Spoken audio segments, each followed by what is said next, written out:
So this is the explanation of the AP Biology Summer Assignment 2, second part. And let me just walk you through the instructions here. There is essentially um, 4 parts to this. And in these 4 parts, I'm asking you to put your answers into the Google Doc that I will link for you. Now, some people are going away. They're not going to have the computers. Some people are just going to take this and work out of their book. That's fine. As long as you would know that by the due date, I want you to capture or cut and paste into that Google Doc so that I can see. And that's how I collect your assignment through that shared document that I will share with you. And we've gone through some ups and downs with the beginning part of it. And, listen, that's all part of the summer is to get through all of the little types of problems you might have technology-wise. I know you don't have your computers, but we'll be doing a lot of this. Any case, let's get started. So I'm asking for number 1, and that's what this video is pretty much going to, this tutorial is going to go over what you're going to do for number 1. I'm asking you to sketch a diagram or diagrams of mitosis alongside meiosis. And on page 256 of your text, it gives you a good comparison, and that's a good place to start. And what I want you to do is I want you to take a diploid cell, that's 2n equals 4, that means you have a total of 4 chromosomes in this organism, this fake organism. And what I want you to do is label and define all of these things A through G. Now, in A through D, sister chromatids, centromeres, spindle, okay, all the things that I'm asking you to label, they may not come up initially, but I want you to label them once for each of the diagrams you're going to make. So I don't need you, when you get to prophase into metaphase, doing it again. So I want you to just do it, wherever you see the sister chromatids first appear, label that, define what that is in your own words. What am I looking at? Okay, and the purpose of this first part is for you to review mitosis versus meiosis and be able to compare and contrast the differences.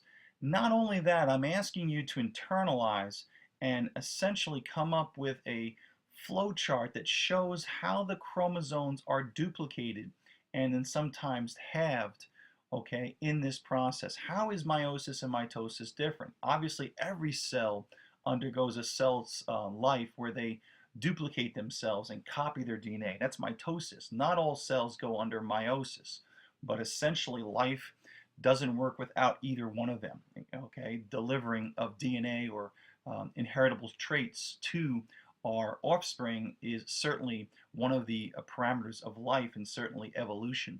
So I need you to basically take some chromosomes from my setup here, a diploid cell, which you should know with 4 chromosomes, which is different from the diagram, but you can make the adjustments. And I want you to show me how these chromosomes change and how they pair up and how they get distributed. And certainly for meiosis, I want to see the gametes at the end and see what different arrangements you have there. So I'm going to now go to a blank piece of paper and I'm going to sketch. What I'm asking you to do is do the same thing, sketch on a piece of paper, and then of course cut and paste that. You can take your cell phone, your folks' cell phone, any way you can make a digital image, email it to yourself and pull it into this. And there's many ways to skin a cat. I go navel up here, but you certainly can do it any way you like to. But I definitely want to see you capturing to the Google Docs so that I can make comments and make suggestions and see if you're on the right paths. Okay, so we're going to go to my blank page and I'm going to show you what I'm asking to do and hopefully give you some hints. Okay, so here I am with my chart that I'm going to start and hopefully give you some hints of how to do this. Okay, remember we're starting with a diploid cell. Okay, we should know what that means. And we're 2n equals 4. Okay, and that helps us know that an organism has a total of 4 chromosomes. Now, although you probably have not seen this, okay, yet, but we're going to start with interphase. Now, interphase occurs before prophase, and that's where the actual DNA is replicated before mitosis and or meiosis begins. So this is happening in the nuclear envelope. It's before prophase, Okay, so it's before the first thing. So your chromosomes are going to start, are duplicated. So basically here we have DNA replication. So you can write that if you'd like. It doesn't replicate, whatever you can. Now you really can't see the chromosomes with a light microscope. They haven't condensed yet, but this happens actually in the S phase, or the synthesis phase of interphase, or the life cycle. So this is, I'll just write there, the S phase. And we'll talk about this in a later date. It's not really that important, but we're just trying to do this correctly. So interphase, before you can actually see the chromosomes with a light microscope, okay, you have DNA replication. So same thing here. And the beginning of both of these is very similar, okay? So after this S phase or interphase is over, the nuclear envelope starts to disappear, and what you're going to have, of course, is the chromosomes condensing. Okay, if you read about the karyotyping, where you can actually count chromosomes, that occurs right basically during these stages that we actually can see them with the light microscope. Pretty cool. Any case, the point I'm trying to make here is that, so we're going to put prophase here. And of course, you probably can write a little nice for me. And again, looking at your notes, looking at your book, I'm not expecting you to know all these differences. And really, the differences between prophase, metaphase, anaphase is not a big part of the AP, but what I'm trying to put forward for you is the connections of evolutionary inheritance through chromosomes, which started with Mendelian genetics. That's what I'm doing here. So all of these things are wrapped up together, and this is one way for us to see that. Okay, knowing that I have 4 chromosomes all together, and know that my DNA is replicated, and looking at your prophase diagram, we can see that we're gonna have a total of 8 chromosomes. Now, the 4 that we have are duplicated.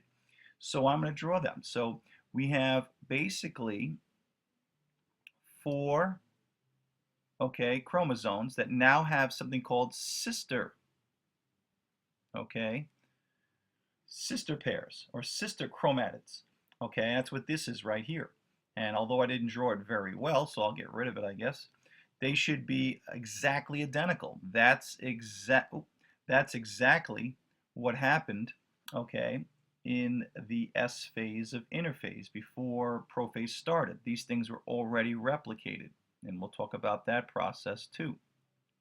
So what we have, although poorly drawn, is sister chromatid. These are exactly the same.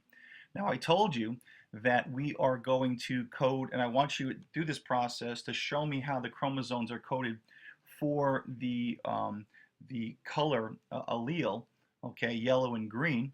So we're going to put, okay, this, I'll put a little Y here. We'll do big Y. That would be on the locus here of this, and this would also be big Y. Okay, you can draw these much bigger than I did. All right, so this would be one allele, and of course, we're going to have, what, 3 more. So here's another pair, okay, sister chromatids, or homologous pairs of chromosomes. Notice this little dot here is centromere. This would be the recessive allele. Let's put little y. Make this organism that we're dealing with, that's 2N, and let's make the organism, as you've learned, heterozygous.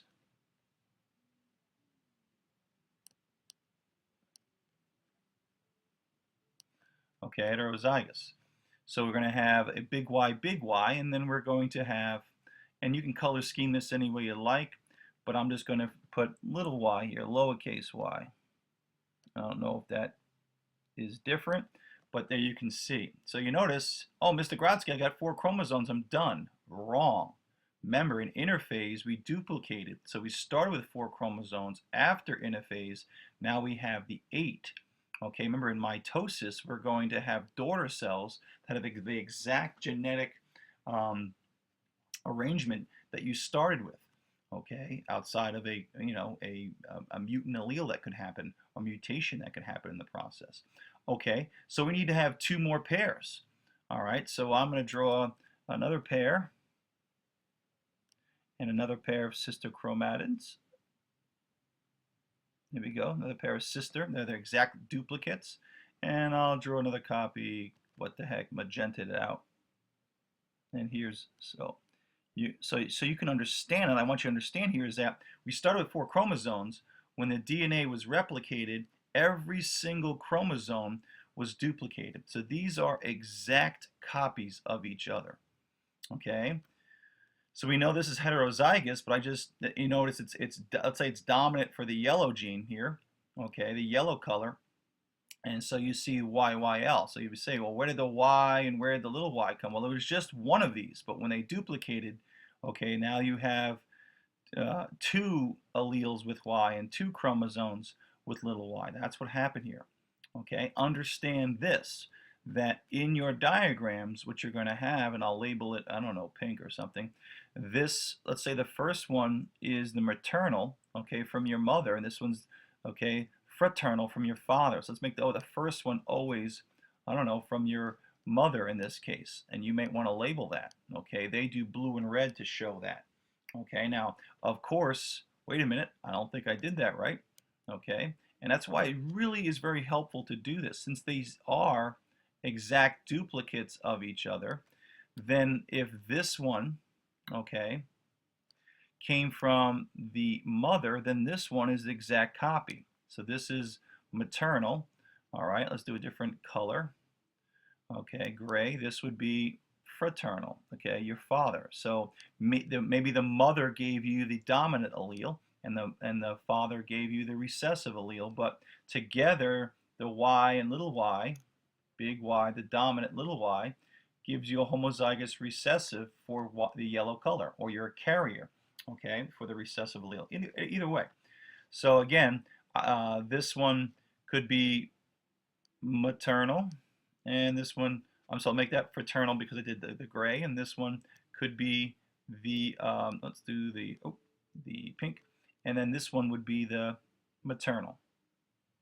So you can see that out of the 4 chromosomes altogether, okay, half of them came from your mother and half of them came from your father. And if you're having a tough time viewing this, draw the 4. Okay, draw it. Okay, that would be what? Here is your Y. Okay, your dominant allele that came from, let's say, your mother. And then you had your other chromosome. Now let's keep the same color, same type of chromosome. And that gave you the recessive gene, little y. Okay, although I don't know if I'm drawing that little y I should have chose a different letter, but lowercase y, let's do it, just make it smaller, I guess. And here we go. And that's the recessive. And what other alleles, what other chromosomes do we have? Well, we've got a black one, and then we have a magenta one. And these would be all of my chromosomes. Okay, and notice these, okay, are very similar, okay, but they have on different loci or different parts of the chromosome, they carry different genes. So there you go, okay, and you notice when we went through interphase, we just what? We doubled them. That's all. Now the same thing happens for meiosis. Okay, during S phase we have the duplication, but when these guys condense in prophase, there is a difference. The difference is that these homologous pairs are actually linked. So as we just doubled in mitosis, just the individual, eventually they separate into daughter cells, and you'll show me those stages, okay? The difference here in meiosis, we would take these same 8 chromosomes. Now we started with 4, we doubled everything in interphase, in the S phase of that, and we have the same thing, except there's some differences. The difference is that these pairs right here, okay, are going to be linked together, okay, and we'll talk about that in a little detail, okay, but they're going to be linked together, and that's where the crossover occurs. So we're going to draw that. So that's the difference, and then I hope you can see these differences here. So what I'm going to have is I'm going to have my Y. I'm going to go a little bigger here so we can see what's going on here. Big Y, and I'll just, I guess, change the color here for that. Then we got the red, big Y. And then we go back to another All right, and pretty challenging to draw these, so I'll do my best to show the crossover. Here's the other Y. Remember, there's duplication, so the single Y dominant gene on this one chromosome from my mother, the maternal side, okay, has been duplicated, and that's what's happening here. And these guys are sticking together, all right? But what the difference here is as follows, okay? And I'll show you if I can draw it. The next pair, let me get to the right color. We're going to show some crossover. I want you to do the same. And this kind of moves over here. This one kind of jumps over here. And then we have the last one.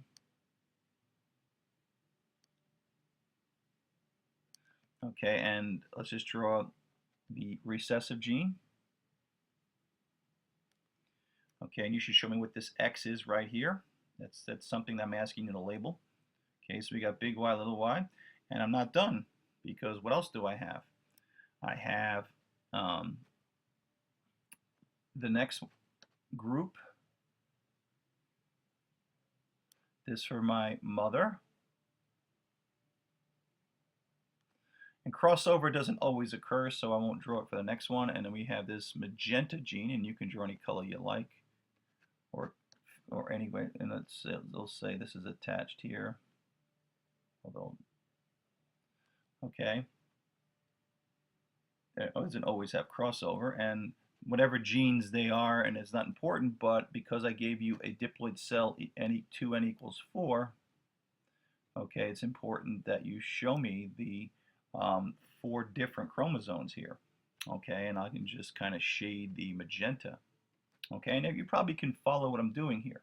So what I want you to continue on is draw me the next type of junction in the mitosis and meiosis, which would be metaphase, and show me what's going to happen. I want you to start, giving me what the definitions of the things I want you to define and show up and identify here in these drawings. But as you go through this process, I want you to do it side by side. Very important you do it side by side so you can see the differences here. The beginning is the toughest, and I expected to have some little rough part. Maybe you didn't. But I want you to clearly understand what I'm saying here. Now continue on. Now when you continue on and finish this, and I'm not going to finish this for you, I want you to show how this inheritable chromosome gets passed through mitosis, and certainly how this inheritable chromosome Y, and the recessive, okay, gets passed. Now remember, in meiosis we're going to eventually come up with gametes. You should remember you're not going to make N cells, okay? And that's enough said there. And I want to see what arrangements of alleles, okay? And if you want to maintain maternal, I would like to see you to maintain the maternal and paternal genes somehow, maybe through arrows in your process, so I can basically see. So I want you to continue on, compare it as you go across horizontally, and then vertically do mitosis and meiosis, then horizontally do the next phase. The next phase, of course, is metaphase. And I want you to show where these genes go. How do they move? How do they break apart? And what's the end result? Of course, there'll be daughter cells in mitosis, and of course, you'll have gametes in meiosis. But I want to see how these inheritable traits right here and right here, how they flow through the diagram. Okay? And you should mark who's maternal and paternal. Okay? So that's number 1, and I hope that was clear enough. Make sure that you label the things that I'm asking you to label and define them as you go. Good luck.